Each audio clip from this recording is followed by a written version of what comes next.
తిడుతుంటే భార్య ఇంకో 4 తిడుతుంది. భర్త భార్య వీళ్ళలో ఎవ్వరు కూడా తగ్గరు. ఒక చిన్న ఇమేజ్ ఉందమ్మా. ఇక్కడ ఒక అగ్గిపుల్ల, ఇక్కడ అగ్గిపుల్ల. ఇక్కడ వరుసగా అగ్గిపుల్లలు పెట్టారు. బాగా గమనించండి. ఇట్లా 10 వరుసగా అగ్గిపుల్లలు ఉన్నాయి. ఓ అగ్గిపుల్లలో ఈడ ఒక అగ్గిపుల్ల ముట్టించాడు. ఇక్కడ మొత్తం తగలబడుతూ వస్తున్నాయి. 5 తగలబడ్డాయి. ఇంకా 6వది తగలబడాల. 6వది ఏం చేసిందంటే మనం అట్లా కిందికి తగ్గింది. కాలుతుంది అది? ఎందుకు కాలదు? తగ్గిపోయింది కాబట్టి కాలదు. ఈ కోపము ఈ అగ్గి పైన పడదు. ఈ రగులుకునే అగ్గి ఈ అగ్గి పైన పడదు. ఎందుకంటే ఆ అగ్గిపుల్ల ఏం చేసింది? తగ్గిపోయింది. ఈ రగిలిన అగ్గి అక్కడే కాలిపోయింది.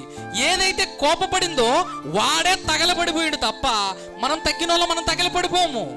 ఎప్పటికీ తగ్గేవాడు తగలబడడు. ఎందుకు తగలబడడు అంటే ఇది మనుషులు చెప్పిన వాగ్దానం కాదు, దేవుడు చెప్పిన వాగ్దానం. ఆ వాగ్దానం ఏంటి? తనను తాను తగ్గించుకున్నవాడు హెచ్చింపబడును. ఈ హెచ్చింపబడును అనేది మనం గొడవలో గుర్తు చేసుకోం. ఇలా నేను చెప్పేటప్పుడు మాత్రమే గుర్తు చేసుకుంటాం. గొడవలో గుర్తు చేసుకుంటే మన బ్రతుకులు మళ్ళీ మారిపోతే మనకి ఇష్టంలా. అది బాగోదు. మన క్యారెక్టర్కు మనకు తగ్గదది. అదేదో సినిమాలు అన్నట్టు తగ్గేదే లే. తగ్గాలని దేవుడు చెప్తున్నాడు. లోకం ఏం చెప్తుంది? తగ్గేదే లే అంటుంది. తగ్గేదే లేదంటే ఆ డబ్బులు ఉంది, ఆడికి కోట్ల ఆస్తి ఉంది, వాడు ఇలా అయినా అంటాడు, ఇలా అయినా అంటాడు. మనకి ఇలా అనేదానికి ఫస్ట్ ఇలా అనాలా.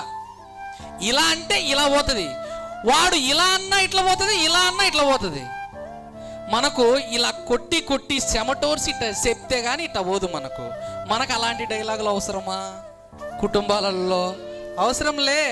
మనకు ఇలా కొట్టి ఇలా చేసి ఇలా తగ్గితేనే చేతి నిండా సంపద ఉంటుంది, కడుపు నిండా కూడు ఉంటుంది. మనకు తగ్గేదే లేదనుకుంటే కుటుంబాలే పోతాయి.